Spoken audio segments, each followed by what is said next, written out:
All right, guys, you know what time it is. We got 6 things you should know. And number 1 on our list, Tesla announces plans to bring a $25,000 fully autonomous electric battery vehicle to mass market within 3 years. They're going to slash battery production costs, and you're probably wondering how. Well, in part by changing the makeup of its batteries. Yeah, by reimagining nearly every step of the manufacturing process, according to executives there, borrowing ideas from the bottling industry, which runs production lines continuously rather than one bottle at a time. Executives believe they can massively cut the size of future battery plants and eliminate numerous production steps, reducing costs. This is actually really exciting, and I could actually afford this Tesla.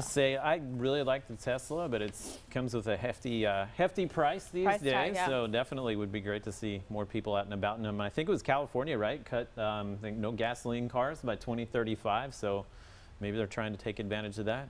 We're well on our way to a healthier Earth. They're great looking cars too. Like, I really just love the gosh. way the Tesla looks. They are, and they drive themselves, which is a great concept. It is. Scary. Can you great. take a nap in those things? Would not recommend. You go on YouTube right now, look up videos of people taking really? a nap in a Tesla, and you will get a long list of videos. Yeah. Wait, you're joking. I'm not. I know what I'll be YouTubing later. Yep, you can. All right, guys, moving on to our number 2. Many across the country are enjoying the long-awaited return of sports, and with fall weather beginning to roll in, it's time to fire up the grill for a backyard tailgate. Yeah, but there's an annoying pest that can keep your outdoor watch party from becoming a success. Haley Pilot shares the latest buzz on how to make sure your game days stay bug-free.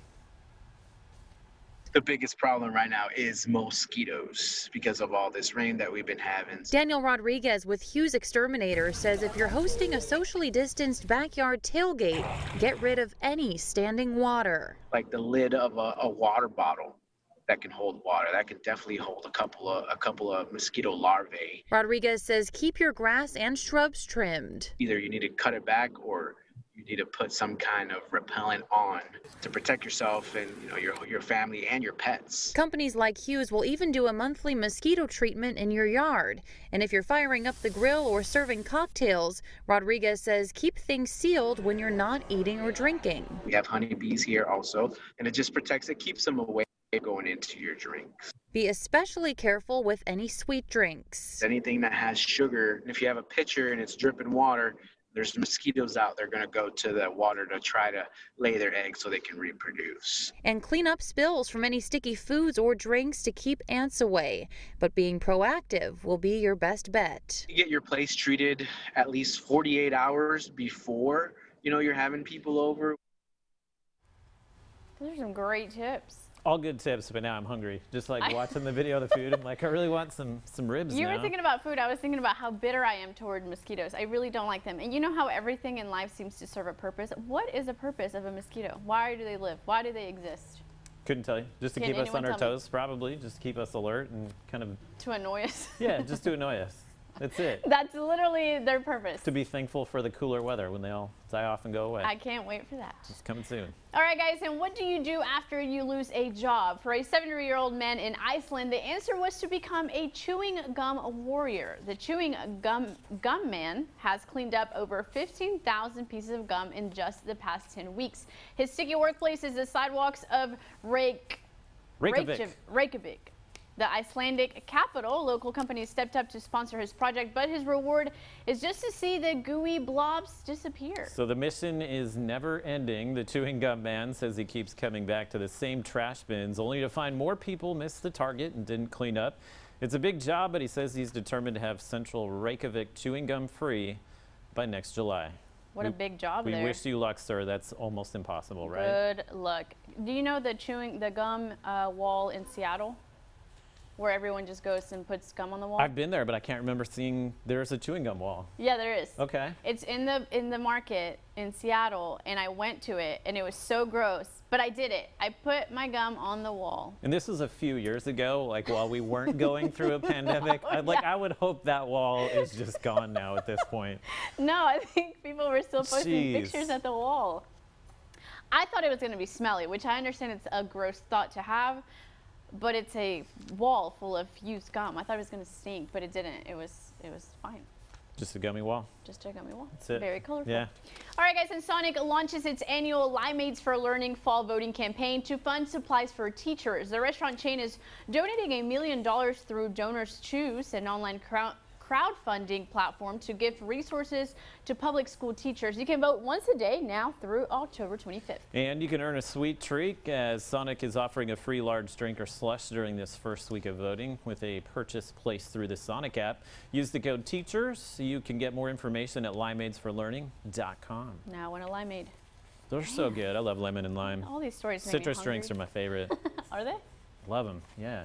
Well, this next story might not be your favorite, Josh, so not. Buckle up. There's a python in India quite literally bit off much more than he could chew or at least digest. The mammoth constrictor was able to get its prey in, but was then quickly immobilized by the sheer size and weight of it. Forest officials were then called in to assist by residents who found the snake in India's northern Rampur district. At first, the python was released into a nearby river, but quickly retrieved and brought back by residents. Forest officers then transported the snake to a nearby jungle, located and re-released. Pythons are widely found in India and known to be one of the largest snakes in the world. They are normally not considered dangerous to humans, but have enough muscle power to overcome and swallow large animals such as fawns or calves. It's not clear what this python had eaten. It could be a human. Are we sure it's not a human? Are we sure? What is in there? So, okay, I have a question. So they just wait until it digests it? So they're not going to open it up and see what it is, right? No, probably not. They just have to wait until it digests. My money is on a goat. It has to be like it's larger than a domestic animal, right? That looks like the size of a goat. Whew. That is pretty disgusting. No, thankfully, I hope we don't have those around here. We're going to move on from that. Into the season to be shopping, or so retailers hope. Slick and campaigns with deep discounts are rolling out, hoping to kickstart consumer buying after summer full of struggle. NBC's Dan Schneeman has the details. Halloween is still weeks away, but lurking in the corner are retailers ready to push out holiday sales earlier than ever. We know that holiday shopping is going to look a lot different this year. Stores usually roll out enticing pricing in November, but are desperate to kickstart the season and get people out buying early, in-store or online. Yeah, we expect e-commerce to be up 25 to 35% year over year, which is an incredible increase. Deloitte says 75% of consumers plan on shopping exclusively online this season, with a whopping 90% saying they will avoid traditional in-store doorbusters this year. A lot of it is about convenience, a lot of it is about safety. Regardless of where they are shopping, people will be spending. Retail Me Not Sarah Skirball says families are planning on dishing out almost $550 this year. 66% of parents and families are planning on spending about the same amount of money as last year. Because of the pandemic, the gifting of experiences will turn to more tangible items. Things that people and families and kids and parents can do at home. And buyers be warned, most big retailers are closing their doors on Thanksgiving. Do a little research online before you plan on going out on Thanksgiving and even those super early mornings for Black Friday. It just might not exist. Experts say if you are shopping online, do it early. The extra demand may increase shipping times. Dan Scheneman, NBC News. All right, guys, we have to take a quick break, but when we return, Shreveport Regional Arts Council has come up with a whole new kind of extravaganza due to Christmas in the Sky being canceled this year, and trust me, you won't want to miss it. We'll have all those details after the break. Plus, we have some tips on saving you money when it comes to your AC. And later, if you're looking for some tips on building a professional performing arts portfolio, we have some details to an all-free 6-week course. Stay with us. We'll be right back.